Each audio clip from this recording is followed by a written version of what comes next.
విడిచిరా, నేను ఆశీర్వదిస్తాను దేవుడు వాగ్దానం చేస్తున్నాడు. కనుక ఆశీర్వచనమునకు వారసులు అవ్వాలంటే అనండి,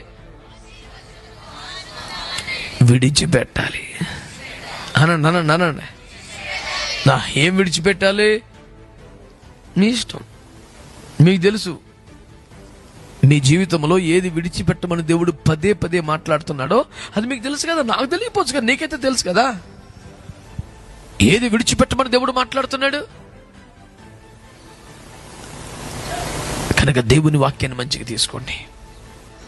యేసయ్య మహిమని వదిలిపెట్టాడో, మోషే రాజరికాన్ని వదులుకున్నాడో, ఎలీషా వ్యవసాయాన్ని వదులుకున్నాడో,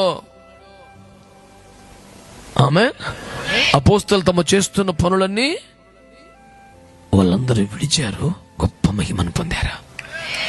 సముద్రంలో తమకున్న ఒకే ఒక్క చిన్న ఆధారమైనటువంటి ఆ పడవను కూడా విడిచినటువంటి పేతురు పరలోక రాజ్యపు తాళపు చెవులను పొందుకున్నాడా. దేవునికి మహిమ కలుగునుగాక.